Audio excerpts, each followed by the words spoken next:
Radio Exa tiene un lugar para vos. Forma parte de la radio. Trae tu programa o idea y transformalo en realidad. Facebook.com/exaradio. Instagram.com/Radio Exa. Radio Exa se escucha en todos lados. Comunicate con los programas en vivo. Teléfono 75 16 12 75 7516 12 75. Radio Exa se escucha en todos lados.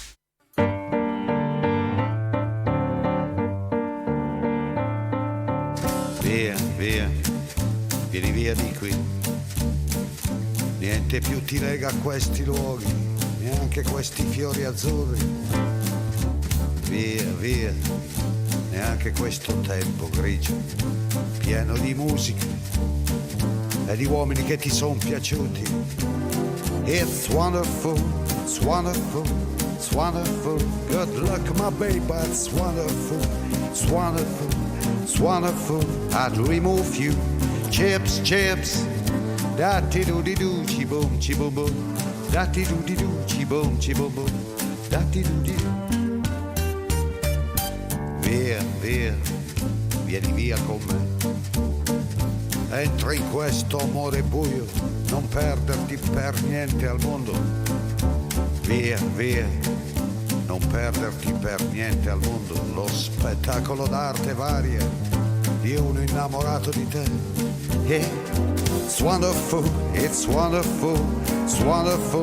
Good luck, my baby, it's wonderful, it's wonderful, it's wonderful.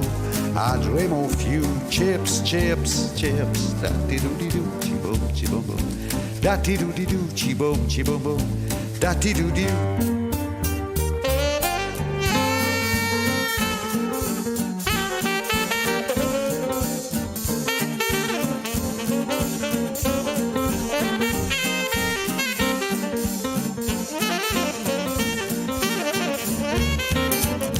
Via, via, vieni via con me. Entra in questo amore buio, pieno di uomini. Via, via, entra e fatti un bagno caldo. C'è un accappatoio azzurro, fuori piove un mondo freddo. It's wonderful, it's wonderful, it's wonderful. Good luck, my baby, it's wonderful. It's wonderful, it's wonderful. I dream of you, chips, chips. Da-ti-do-di-do, chi-boom, chi-boom-boom. Da-ti-do-di-do, chi-boom, chi-boom-boom. Da-ti-do-di-do.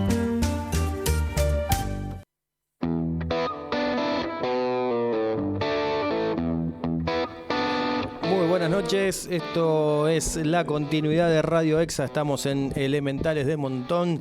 Esta noche me acompaña el señor Diego Tulio Busale, al cual lo he convocado al día de hoy para que venga a charlar un poquito.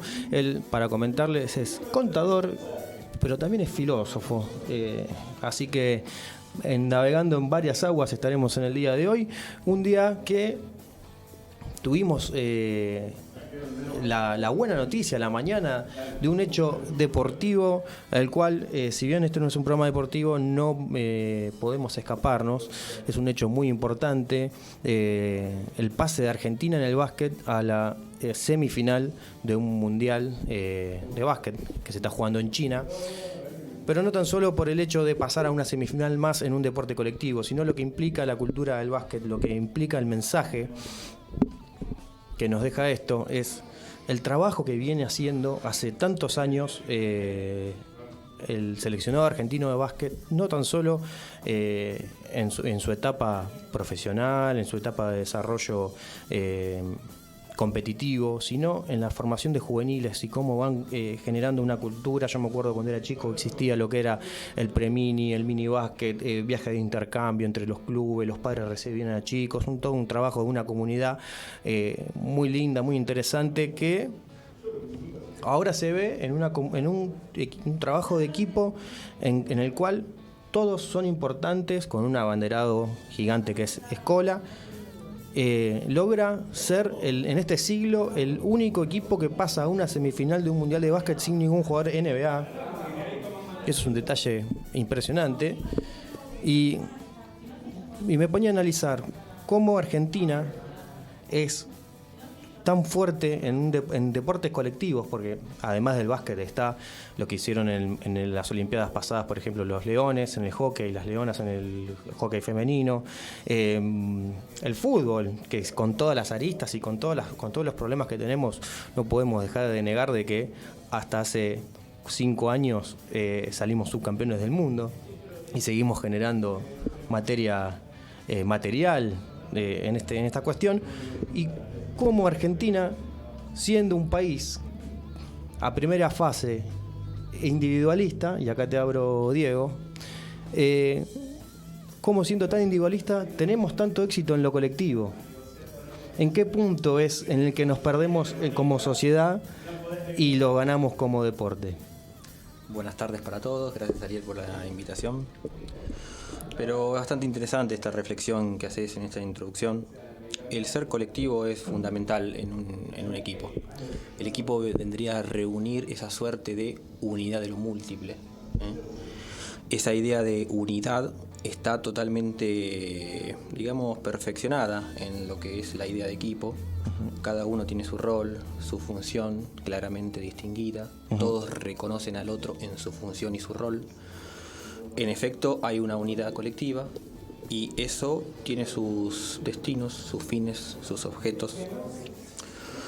Es muy distinto el caso de una sociedad que está en puja desde tiempos, me animo a decir inmemoriales, porque no tenemos memoria de las pujas que han acontecido en este país y que lo han formado, si se puede decir. La formación de un país es un proyecto colectivo. Sí. Y una memoria que vos me decís, yo creo que se tiene memoria, pero se tiene en memoria en el reposo, no en la acción.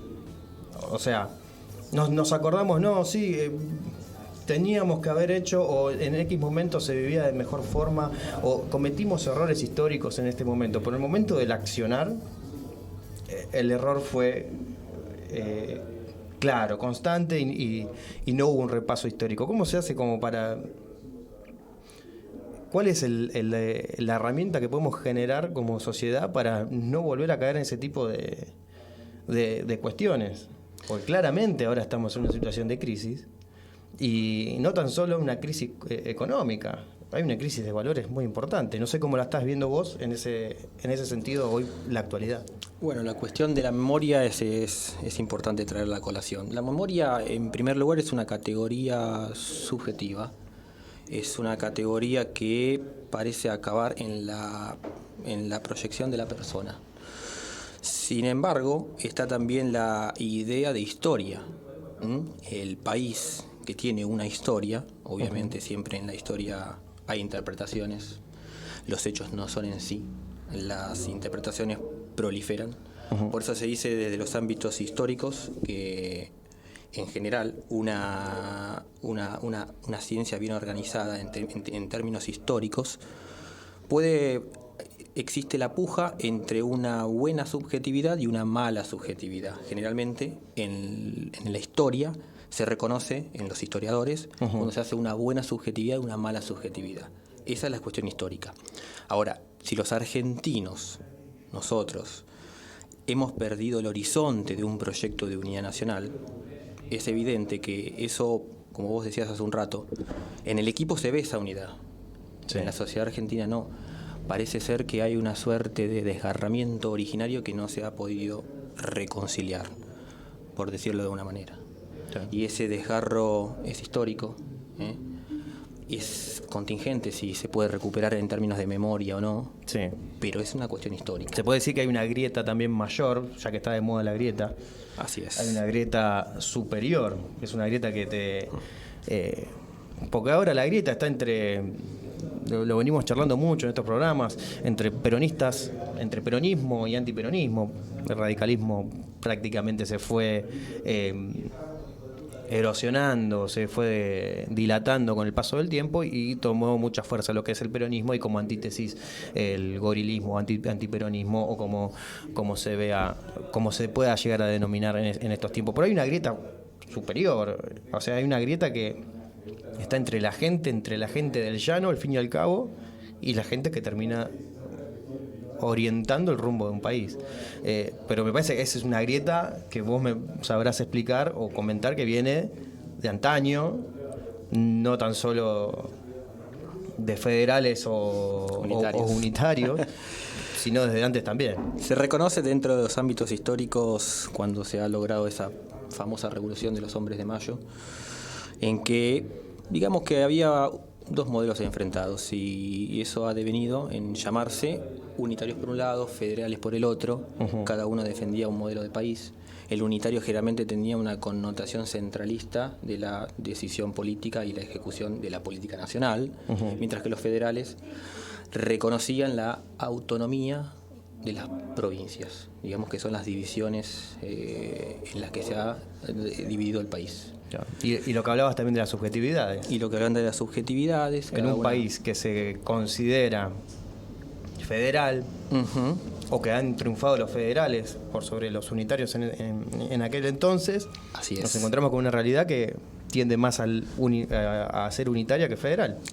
Es evidente que la realidad que estamos viviendo parece tener una prescripción de un tipo unitario. Parece que lo que subyace en el fondo, en el devenir histórico nacional hasta nuestros días, es la cuestión del unitarismo. Parece que las ideas proliferan desde Buenos Aires. Desde dónde se hace política, desde dónde se construye el sentido, desde dónde se comunica, no es sino desde Buenos Aires. Desde dónde se educa, desde dónde se forma. La formación, Hegel hablaba de la formación cultural, Bildung en alemán, y él quería recuperar ese sentido histórico en pos de generar algún tipo de sentido a la comunidad alemana. Obviamente eso ha devenido de un montón de cosas, pero es evidente que los argentinos en estos, yo diría, siempre estuvo vigente la puja entre unitarios y federales. Hoy reconozco que en el fondo la política se hace desde Buenos Aires y parece tener una mayor aproximación a las ideas unitarias. Tal cual.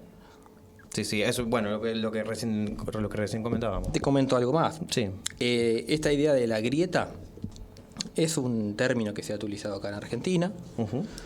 Sin embargo, se pueden reconocer estas distinciones que proliferan cuando hay autonomía entre una puja de opuestos. La grieta es ese desgarramiento de una unidad en la que los opuestos son autónomos y en su autonomía pujan por la reconciliación. Platón lo destaca muy bien eso cuando él plantea su república.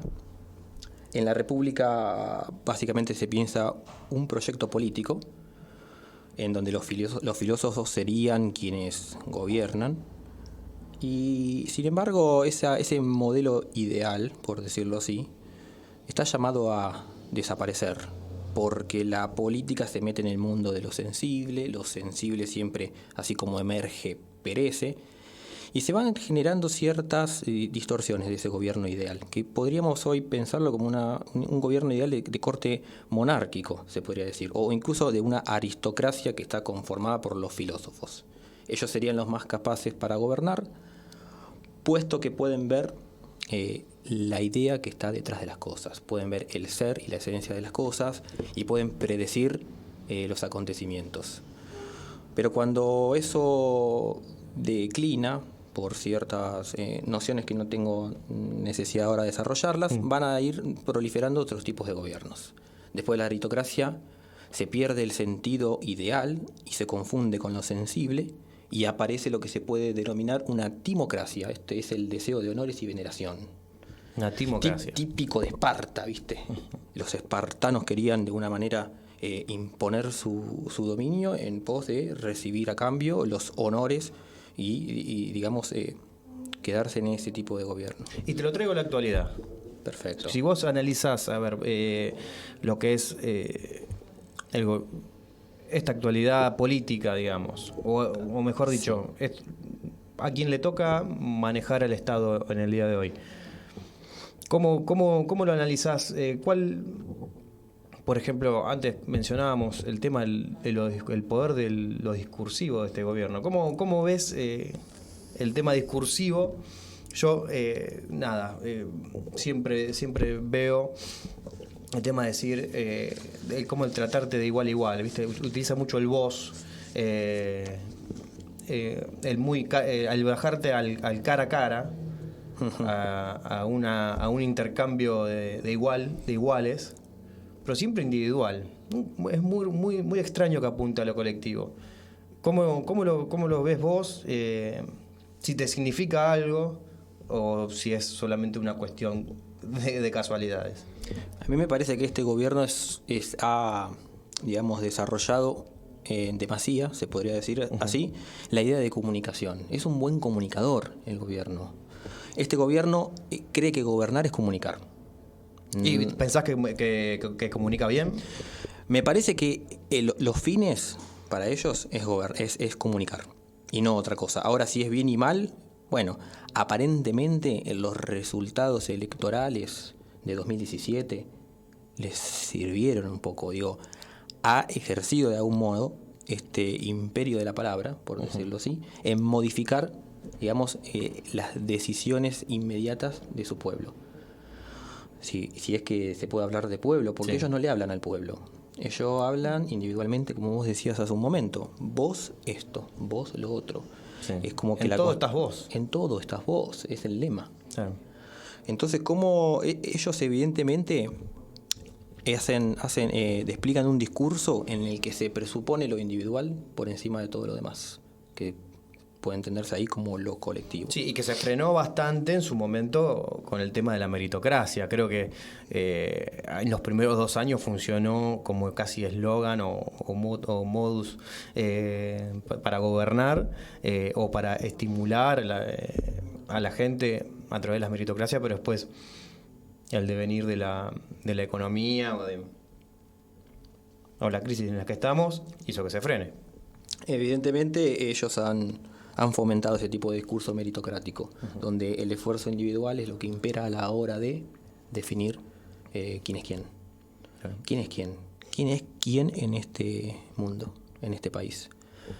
Parece que evidentemente lo esencial es ese esfuerzo individual en detrimento de todo lo colectivo, como si el individuo emergiera de la nada, ¿no? Claro.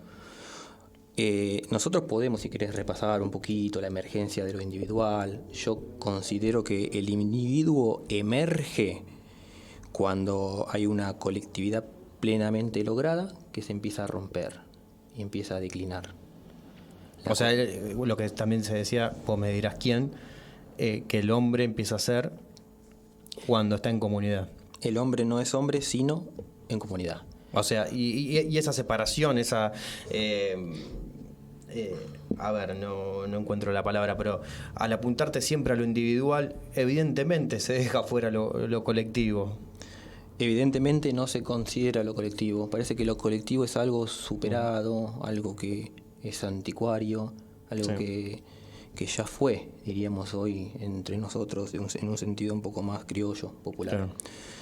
Entonces parece que la emergencia del individuo es lo que va a hacer de este país el país que todos soñamos. Habría que ver cuál es ese país. Sí, y hay que ver qué están haciendo con esos individuos como para después ver cómo se desarrolla. Exacto. El individuo y su emergencia aparece cuando, te decía hace un ratito, cuando ese colectivo, esa comunidad plenamente lograda, que hoy podemos ponerlo en términos análogos a la polis, entra en declive. Se empieza a ir a pique. Sí. Que es lo que le pasó a la democracia ateniense. Yo creo que, sin ir más lejos, yo creo que tenés razón en cuanto el poder comunicacional que tiene este gobierno es muy fuerte. Al punto de vista que el otro día escuchaba, pudieron convencer que la gente pagaba poco de tarifas. Y escuchamos gente diciendo que paga poco de tarifa, que se pagaba poco de tarifa, ya evidentemente ya no, pero nunca escuchaste a un millonario decir, no, yo pago poco de impuestos. Es como... Parece que eso no es ¿qué posible? Qué poder de convencimiento, porque creo que nadie sabe, o nadie desde el llano, nadie desde desde la cotidianeidad, sabe cuánto vale un kilowatt, cómo se mide,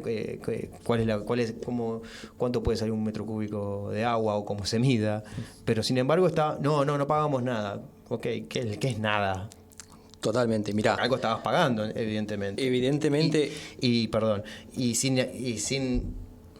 entrar en la discusión hasta filosófica sobre si se tiene que pagar o no un servicio esencial como la luz, el agua o el gas. Es verdad, no se llega a esa discusión porque no se establece el marco en el cual dar esa discusión. No se discuten ese tipo de cosas. Ellos creen que gobernar es comunicar y la comunicación es una bajada de línea. Ellos comunican y sin más. Y lo que llega a la población es a partir de cómo la población responde. Si en las urnas responde bien, siguen. Si las encuestas dicen porque ellos se basan en encuestas. Sí. Ellos no tienen la potestad de pensar un proyecto de país. Encuestas divinas. Es como encuestas que te hacen subir la bolsa en una semana. Claro. Mira, yo acá tengo justo, me traje algunas cosas. La gente que está estudiando se trabaja con libros, con apuntes, tiene su desorden. Quiero leer algo del Elogio de Helena, escrito por Gorgias hace 2600 años. 2600 años, Gorgias. Gorgias era un sofista, era un gran rival de Platón en la comunidad del Ágora. Obviamente, más que de Platón, era de Sócrates, porque él vivió básicamente en la misma época de Sócrates. Platón empieza a hablar un poco después. Quiero leer esto para ver en qué sentido se pensó hace muchísimo tiempo cuál era el poder de la palabra. A ver. Dice, seleccioné algunos fragmentos. La palabra es un poderoso soberano que con un pequeñísimo y muy invisible cuerpo realiza empresas absolutamente divinas. En efecto, puede eliminar el temor, suprimir la tristeza, infundir alegría y aumentar la compasión. Esto viene desde antaño. La palabra, como portadora de sentido y como expresión del sentido, se utilizaba en general en la retórica. Los antiguos discutían en el ágora en pos de establecer decisiones políticas. Y defenderse. Porque cuando te llegaba el juicio, vos sabés, en la antigua Atenas, te podían a vos juzgar, mejor dicho, acusar, y ya ibas a juicio. Y te tenías que defender vos mismo. Y el poder de la palabra. Exactamente, el poder de la palabra. Bueno, este tipo vendía sus servicios. Era un sofista que vendría a ser como el precursor del discurso forense, el discurso que hoy se utiliza quizás en los juicios orales en la abogacía, se podría decir. Obviamente es uno de los primeros abogados.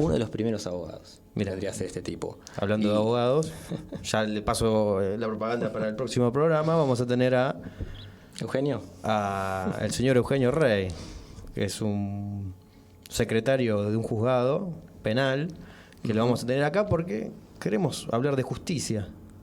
Bueno, es algo que impera. Bueno, de eso se trataba incluso esa época, ¿no? Yo esto lo recuerdo cuestiones antiguas, trato de comentarlas hacia el paso para ver en qué sentido hoy esto se relaciona un poco con la realidad, porque los grandes problemas de la filosofía son eternos. No, sí, evidentemente. La pregunta por el ser, la pregunta por de dónde somos. Vos me estás hablando del poder de la palabra y todo lo que hace, y ahora te lo linkeo con un posible juicio de jurados que se puede llegar a implementar con estas reformas.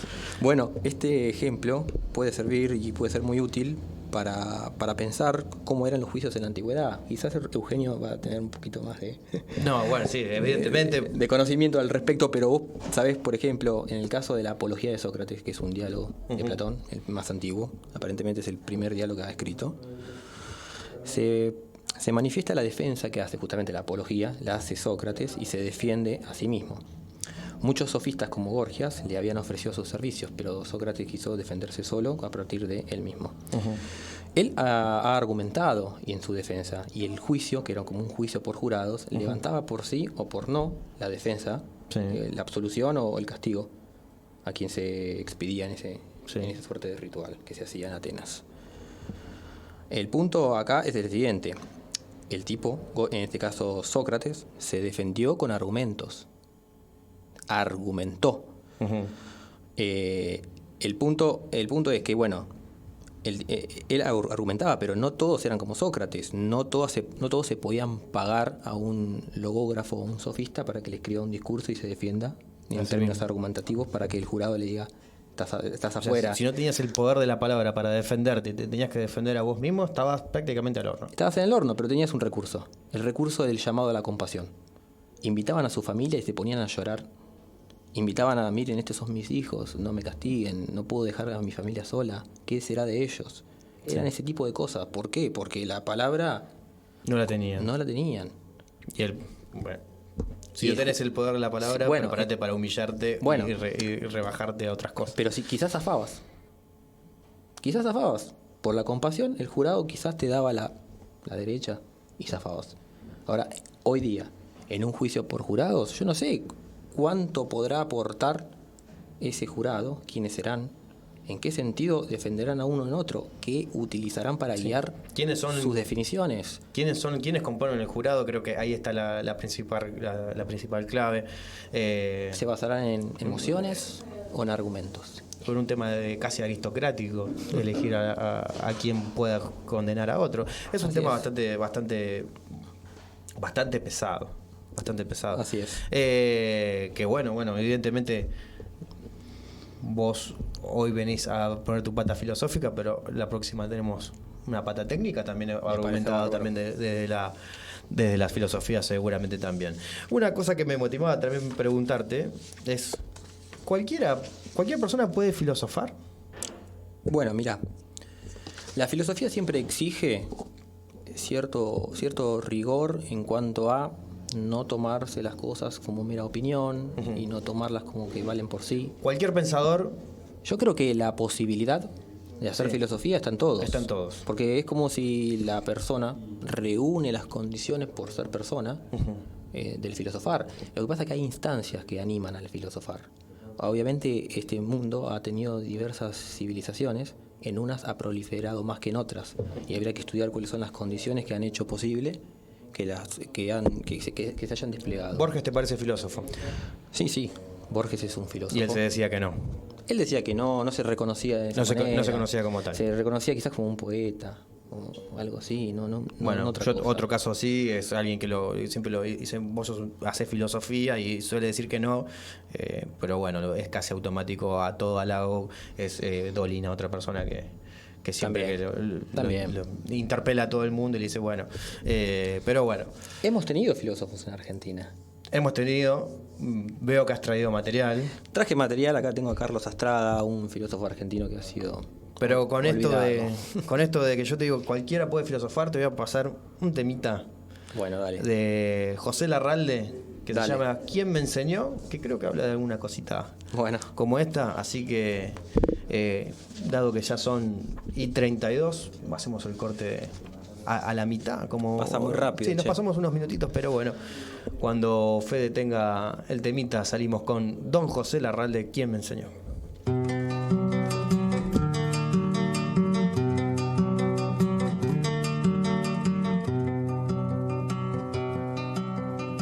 ¿Quién me enseñó a ser bruto? ¿Quién me enseñó? ¿Quién me enseñó? Si en la panza de mamá no había ni escuela ni pizarrón, y así según dicen nací varón, porque en el pique faltaba un peón. ¿Quién me enseñó? ¿Quién me enseñó? ¿Quién me enseñó a ser bruto? ¿Quién me enseñó? ¿Quién me enseñó? Si me crié entre doctores de reja y pico, pala y pastón, y así según dicen clave el garrón, porque no quise ser chicharrón. ¿Quién me enseñó? ¿Quién me enseñó? ¿Quién me enseñó a ser bruto? ¿Quién me enseñó? ¿Quién me enseñó? Lástima que no entienda de lengua fina pa' ser señor. Y así según dijo un día el patrón, que en Inglaterra se está mejor. Me lo contó un día el patrón.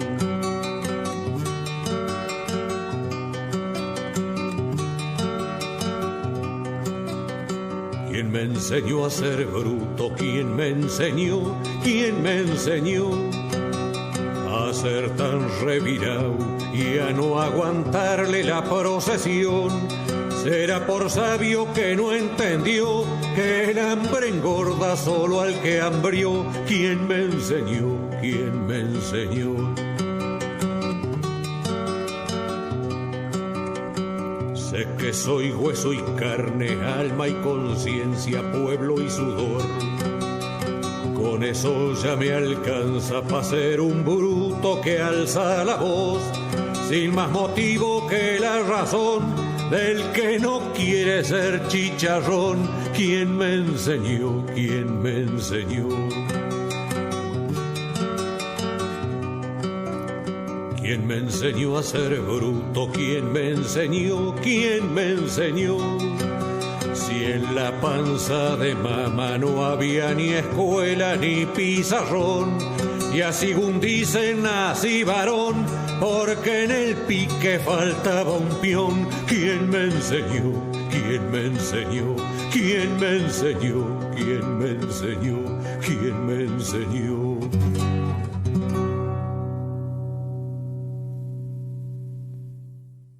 Quédate, que hay más Elementales del Montón por Radio Exa. radioexa.com.ar. Otra manera de hacer y escuchar radio.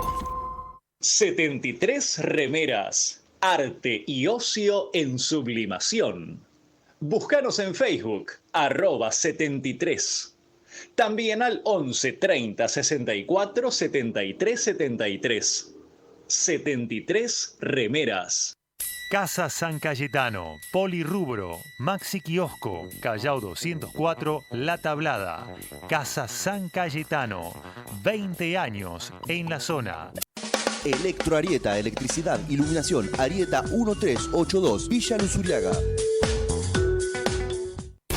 Estudio jurídico del doctor Gabriel Bravo. Despidos, accidentes, sucesiones. Realiza tu consulta al 4382-7314 o manda tu mensaje al 11 59 88 8956. Correo electrónico gabrielcesarbravo@gmail.com. La comunicación cambió, la radio también. Radio Exa, un nuevo concepto en radio. Seguís escuchando Elementales del Montón por Radio Exa.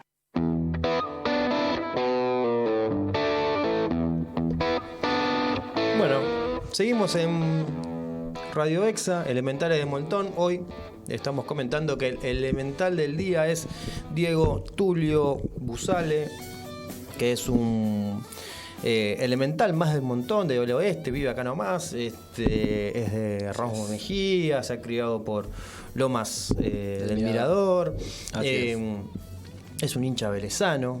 La Pata, el barrio que representa para mí el Chapu es La Pata, el Chapu, porque lo conocemos así, sí. Lo conocemos así en el barrio. Es la Pata clase media baja de Vélez. Puede ser. Se puede considerar de esa manera, Ramos Mejía. Ramos Mejía y un poquito Loma del Mirador, La Loma, toda esa zona. Sí, Villa Luzuriaga. Un equipo que no es de clase baja. Es muy interesante algún día que podamos discutir sobre el tema. Bueno, sí. Está bien. Uno, para mí, junto con San Lorenzo, el grande de la capital. Está bien. Más allá de River Boca, que son los grandes a nivel país. Está bien pensado. Pero bueno, estábamos escuchando a José Larralde, quien me enseñó. Qué tema maravilloso, me gusta. ¿Cualquiera puede filosofar? Yo creo que sí, pero se tienen que dar las condiciones. No es tan fácil. Me quedo con esta parte de lo que escuchamos hace un momento. Sí. Alma, conciencia, pueblo y sudor. ¿Para qué otras razones? Con eso ya me alcanza para ser un bruto que alza la voz. Sí, exactamente. Alma, conciencia, pueblo y sudor. ¿Qué quiere decir todo esto? Es la inmediatez de un pueblo. El tipo habla desde el arraigo popular, desde su pueblo, desde las tradiciones, desde las costumbres, desde lo que él es lo que es, y no otra cosa. ¿Qué razón calculadora foránea me va a decir a mí lo que tengo que hacer? Aunque diga el patrón que en Inglaterra se habla mejor. Claro. Es un genio, Larralde. Larralde es maravilloso, ese tipo de letras son letras que conservan el arraigo popular. Habla el pueblo. Un José Larralde que sigue tocando, lo fui a ver con Santiago Giró, que fue el invitado del programa anterior, economista que... Muy buen programa, estuvo buenísimo. Estuvo en general divertido. todos están buenos, hay que ver este, ¿no? Pero... Vamos a ver qué repercusión tiene. Te comento que el anterior lo empezamos a subir a las redes y caminó bastante. Es interesante también la economía. La economía siempre da que hablar. Te pega más en la cara. La filosofía pareciera que no, pero también te pega en la cara. Hace un rato hablábamos del poder de la palabra, ¿no? Bueno, eso en un momento se termina. Quizás cuando la heladera está vacía, la palabra ya está. Sí, y hablando del poder de la palabra, ya nos están mandando por mensaje. Por ejemplo, Natalia nos manda un recorte pequeño de un ensayo de Jorge Luis Borges. Mirá. Que lo vamos a estar repasando un ratito. Me tengo que acomodar un poquito la pantalla por cómo me lo mandó, pero ya lo vamos a desmenuzar bien. Bueno. Pero hablando de la filosofía, cómo te pega o no en la cara, si quizás no te das cuenta, pero al fin y al cabo, para abrí una revista si no me equivoco, era Félix Luna de historia, que decía todo es historia. También se puede hacer una que es todo es filosofía. En el fondo uno puede hacer filosofía con todo. Sí. Yo me acuerdo... Nosotros tenemos varios divulgadores que hacen filosofía con cualquier cosa, pueden hablar de todo y no está mal. La filosofía invita a decir... Los divulgadores es un tema muy... Siempre lo mencionamos acá, los divulgadores. Hoy tenemos en filosofía que tenemos a Darío Strasriver. Sí. No sé si lo pronuncié bien. Sí, Strasriver. A Feynman. Así es. Tenemos personajes del tipo... ahora se me fue, que trabaja con el gobierno. Bueno, ya se me va a venir. Es un personaje que... Rosichner. Es el hijo del gran León Rosichner, que fue un filósofo argentino muy importante e interesante. Sí, y ahora es bastante polémico lo que está haciendo. Bueno. Para mi gusto. Para mí después, también. bueno, cada uno hace su connotación o su desmenuzeo. Pero algo que pegó mucho fue en estos días, y creo que le debe estar dando una cantidad de ingresos de nuevos estudiantes a la carrera, es la serie catalana Merlí. Sí, vi la primera temporada. Yo creo que tienen 2 más, ¿no? Son 3 temporadas o 4, no sé. Puede ser que sean 3. Yo vi solamente la primera temporada. ¿Qué te parece? Desde el punto, porque yo la veo y digo, qué lindo, qué interesante. Del plano filosófico, ¿cómo está abordada? ¿Está bien trabajada? ¿O te parece como que pudieron chapuzar en alguna cosa? Te comento mis impresiones. Dale. Evidentemente se presenta un docente en el que da ciertas enseñanzas que pueden estar relacionadas con cierta o no precisión y contenidos filosóficos, pero obviamente está abordada desde un lugar artístico. El docente que se presenta, más que filósofo, parece ser un docente amigo de los alumnos y hasta psicólogo, porque parece que hasta hace las veces de la escucha de los problemas que uno puede llevarle a un psicoanalista. Claro. Y el tipo parece desempeñar ese lugar. Es un polifuncional de la sociedad. Es un polifuncional de la sociedad, obviamente, bueno, no como idea artística para ser reproducible a través de una serie de televisión, no está mal. Digo, si los fines son los objetivos. Si no está mal, está bien, por ausencia. Por negación de la negación. Mira, si efectivamente eso se reproduce de ese modo, es porque vende. Digámoslo así. Uh-huh. Y si el fin de ese contenido artístico es venderlo, bueno, que se reproduzca a las masas. Y es positivo, termina siendo positivo al fin y al cabo. Si el objetivo es como, ese, sí. Es como también pasaba, por ejemplo, con la película de Queen. La película de Queen, de Freddie Mercury, mejor dicho. A mí, como fanático, o como... Sí, fanático, creo que aplica el término. Me pareció una mala película. No la vi. Bueno, a mí me pareció una mala película, con falencias, con errores históricos y conceptuales graves. Aún cuando Brian May y Roger Taylor estuvieron participando en la producción. Pero al fin y al cabo logró que la música de Queen se escuchara más y supere a toda esta música que están proliferando ahora, que no me llevo del todo bien. Entonces digo, bueno, está bien, la película tanto no me gusta, pero sirve al fin y al cabo para llevar a Queen a a más hogares y una música, para mi gusto, mejor. Entonces es como que quizás... Tiene efectos secundarios, se podría El decir. efecto secundario es Se podría mejor decir que de el esa efecto principal. Claro. Que se quiso vender, quizás se vendió algo, sí, no importa, quizás los objetivos principales no dieron la suerte que se pensaba, pero hay efectos secundarios que, como en el caso de la filosofía, quizás cuando se empezó a divulgar en estos últimos años, mucha más gente se ha anotado a cursar filosofía en diversas universidades, no solamente. Y termina en la siendo algo completamente positivo, que si la gente se acerca a la filosofía es algo como... Podría Yo pensarse me acuerdo como algo positivo. cuando yo en el secundario estaba cursando, yo no fui un gran estudiante, quien me conoce lo sabe, quien iba bastante particular. Me acuerdo patente al día de hoy, la primera clase de filosofía era la filosofía no avanza. Eso ya, el primer ladrillo que me pusieron en el escritorio fue ese. Y digo, ya me presentaron como algo estanco. Y después cuando sos más grande y empezás a ver lo interesante que es la filosofía, cuando empezás a ver más o menos cómo opinaba, que el mundo básicamente se dividió por la filosofía, con el marxismo. Uh-huh. Y decís, ¿cómo me dijiste que no avanza esto? O sea, el trabajo de neuronas que te hace pensar es no avanzar. Eso siempre me pareció polémico. No sé si en otras claramente cátedras se habrá dado así, pero... Las presentaciones de lo que es la filosofía dentro de la escuela pueden ser diversas.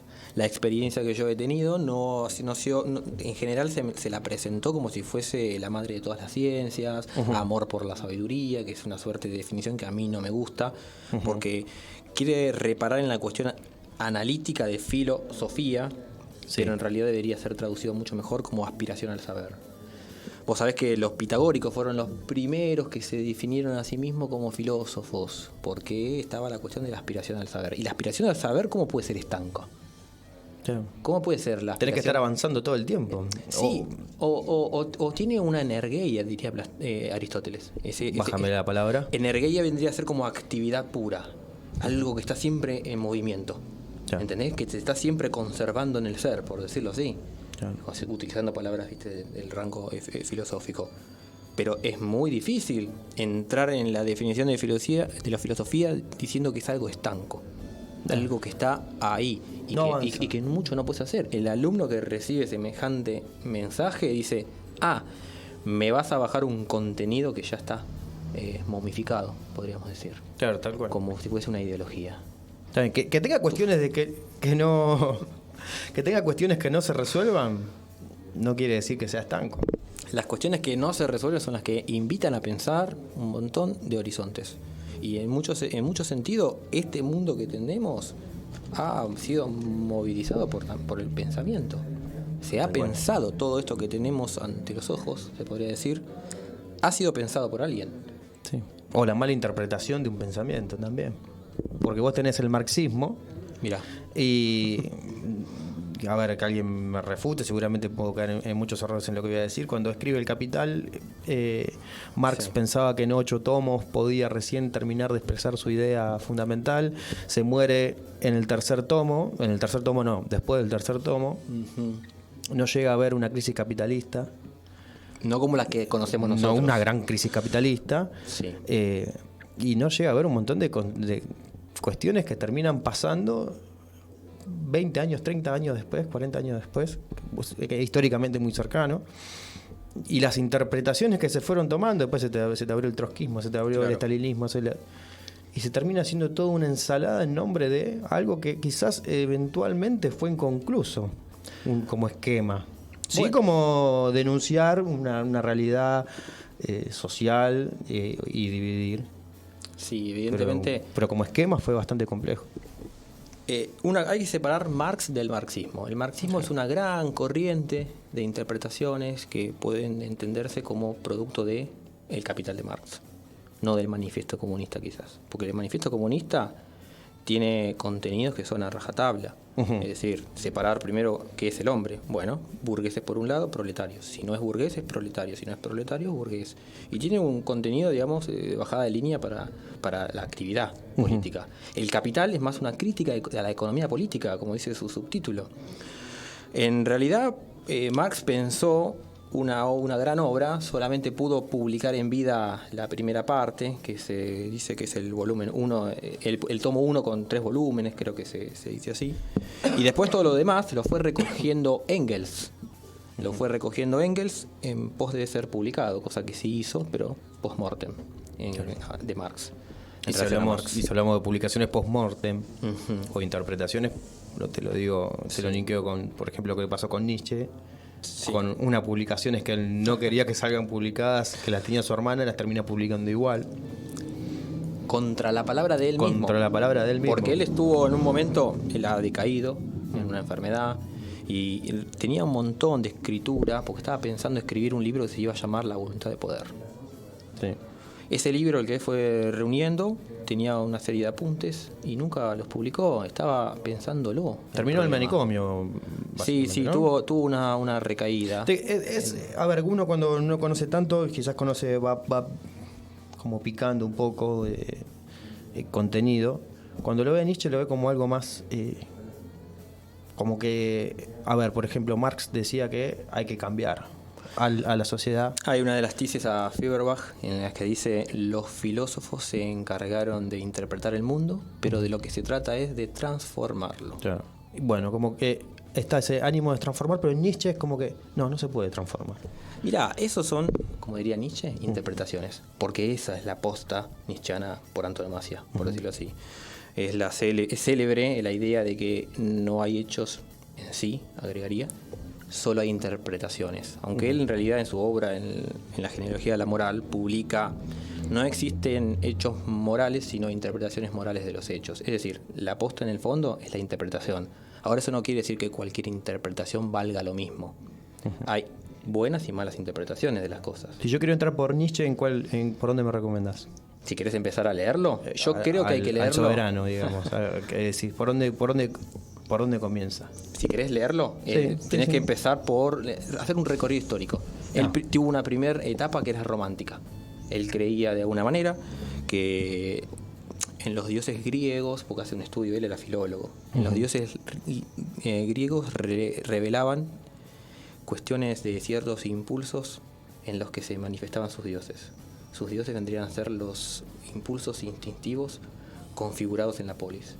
Entonces él hace ese tipo de estudios. Los griegos, de alguna manera, veían la fealdad y la tragedia de la vida y edificaban los dioses para poner un límite a sus vidas. Bueno, la idea que quiero redondear es que léelo en términos históricos. Empezar por el primer libro, el nacimiento de la tragedia. Es el primero. Empezá por ahí. Y todo cronológico. Sí, y de ahí para abajo. Me haces acordar a Dolina, que decía que le molestaba cuando escuchaba que dice: hay que jugar todas las pelotas como si fuese la última. Y dice: no, eso es un error gravísimo. Vos tenés que jugar la primera pelota como la primera, la segunda como la segunda, la tercera como la tercera, y hasta llegar a la última, y ahí sí jugás la última pelota como la última, porque si no estarías jugando mal todas las... Dale a las cosas un nombre.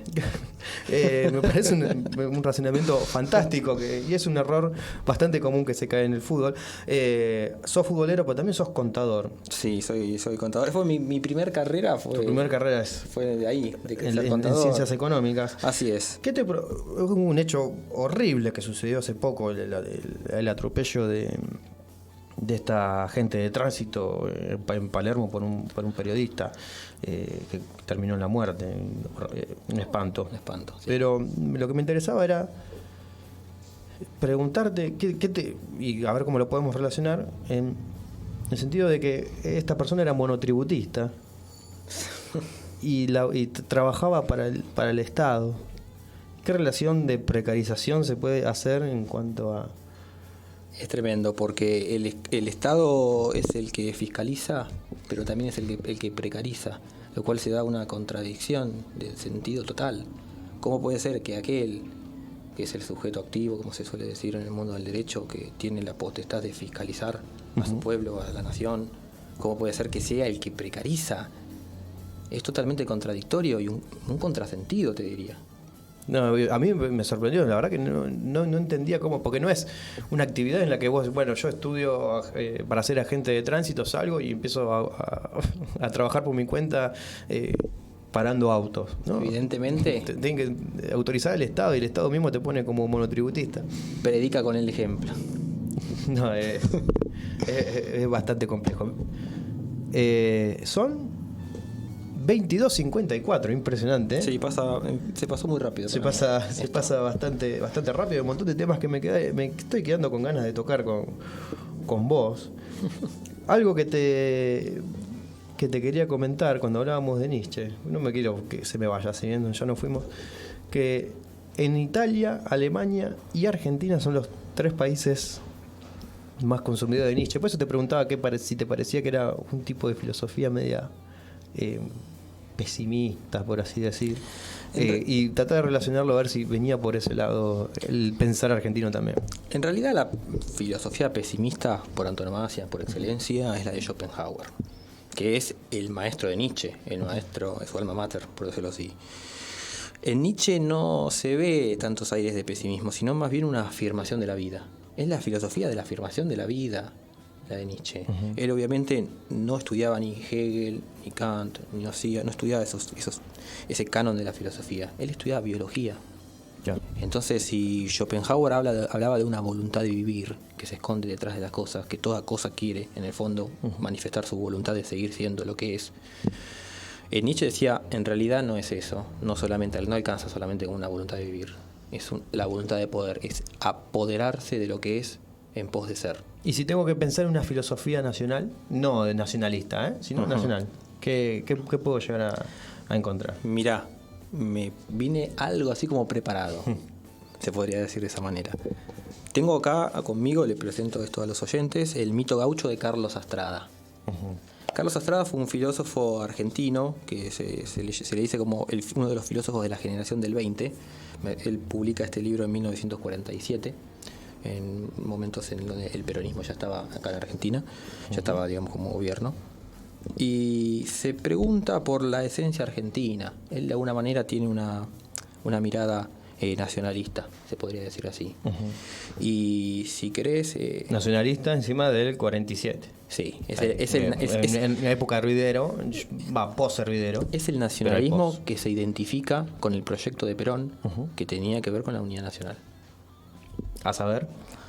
Voy a leer solamente la primera parte que se encuentra en el prefacio, que se escribió mucho después, pero es bastante interesante. Dice así: para un pueblo, toda posibilidad de grandeza surge de un gran comienzo, de un impulso inicial, de la tensión de un esfuerzo heroico como punto de arranque de la parábola de un destino. Una promoción humana ejemplar infundió un día aliento de eternidad en una creación colectiva. Volcó en el molde del tiempo un programa de vida, una plenitud anímica, aplorándolos hacia el futuro a la conquista de gloria y de florecimiento. Así surgió una imagen viviente, la patria. De esta creación y sustancia vivirían los hombres, y puestos los ojos en ella, llevándola adentro en el alma, afrontarían en común el sacrificio y el esfuerzo, la vida y la muerte. Este es el primer párrafo con el que inicia Carlos Astrada la idea de una esencia argentina. La creación colectiva. La creación colectiva a partir de lo que es el gauchaje. Claro, sí. Obviamente no voy a leerlo todo por una cuestión de extensión. Nos quedan 3 minutos. Estamos en el horno en ese sentido. Pero él considera que los argentinos deberíamos recuperar algo que puede ser pensado como nuestro. Él cree que la figura del gaucho, uh-huh, que es originariamente argentino, porque no es ni indio ni europeo, parece que a partir de ahí se puede recuperar un sentido de pertenencia en pos de hacer una nación unida, colectiva, un proyecto. Claro. Un proyecto único de sentido de país. Es lo mínimo en lo que tenemos que estar de acuerdo. Sobre tierra arrasada. Sí, ese porque es el otro. Si no esa es la otra cara. Pueblo originario es porque se lo arrasó. Es la otra cara. Vos cuando decís eso siempre tenés la vereda de enfrente. Eso está siempre vigente. Exactamente. Bueno, el tiempo nos apremia, son 22:58. Estamos a media cuadra de la estación de Ingeniero Brián. un empleado de ferrocarril, un ingeniero, si no me equivoco, de Gualeguaychú, No sabía. entrerriano. Así que por ahí 2 estaciones Brian. Hay una estación en lo que es cerca de Adocsud, si no me equivoco. Ah, sí. Y esta. No sé En bien referencia- todavía. Vamos a terminar investigando un poquito. En referencia al mismo ingeniero. En referencia al mismo ingeniero. Mira vos. Divide Villa Luzuriaga Sí. de Ramos Ramos Mejía. Mejía. Así que bueno, estamos acá en las inmediaciones en la calle Arieta, en las salas no, en la radio. Antes era una sala, ahora es solamente radio sola, pura y exclusivamente radio. Vamos a ver Así si se le puede ir transformando en algún momento para arriba. Tendríamos que irnos poniendo salas de ensayo como en su momento, pero bueno, ya de por sí es impresionante lo que están haciendo Federico como Cristian, al cual saludo, que están del otro lado de la pecera, en este lugar que están acondicionando y está quedando cada vez más lindo. Ya lo están vistiendo, ya le están poniendo todo lo que es sillas, mesas, y bueno, comentarle a toda persona que esté escuchando y tenga ganas de aportar, ayudar, es Radio Exa.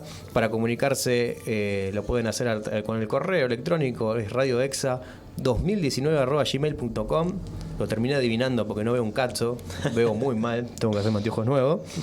Pero bueno, le mandamos un saludo. Esto es Elementales del Montón con Diego Tulio Busale, contador, filósofo, hincha de Vélez. ¿Cómo ves? Rápido, Heinze, ¿sí o no? Sí, por supuesto. Sí, te gusta. Es lo mejor que tenemos desde hace mucho Es tiempo. verborrágico, Se enfrenta al alza periodismo. la voz. Sí, pero bueno, no todos son perfectos. Hay cosas así en la vida. No, bueno, pero está dando resultados, está bien. Está bien, la verdad que estábamos por irnos al descenso en una situación muy complicada y el tipo nos sacó de fondo. Muy bien. Y organizó un equipo, hace mucho no teníamos un equipo. Mirá vos. Bueno, segundo programa consecutivo con un velezano en la mesa. Yo tengo la teoría que en estos barrios, después de River y Boca, tiene más hinchada Vélez que tanto Independiente que Otros grandes. Racing Club, que los otros grandes. Pero puede bueno, ser, puede acá me están golpeando la ventana, no le está gustando el comentario. ¿Qué va a hacer? Bueno, antes que nos cierren, cerramos porque 23 y 1 minuto, ya me apagaron la luz. Me parece bien. Les mando un saludo. Esto es Elementales del Montón con Ariel César Bravo. Hoy me acompañó Diego Tulio Busale. Nos encontramos el martes que viene, si Dios quiere, Dios mediante, con Eugenio Rey, un leguleyo, una persona que sabe bastante del derecho. Va a ser muy, muy interesante. Va a ser interesante. Vamos a ver cómo lo puedo estimular a que suelte el señor Eugenio Rey. Les mando un saludo, gracias a todos por estar del otro lado. Una eterna gratificación que saber que están algunas personas del otro lado. Qué bueno. Y bueno, después veremos hasta dónde llega esto, porque lo subimos y vemos. Bueno. Vamos con Desde el Oeste, no lo hago más larga, de Hermética, que da origen a Elementales del Montón.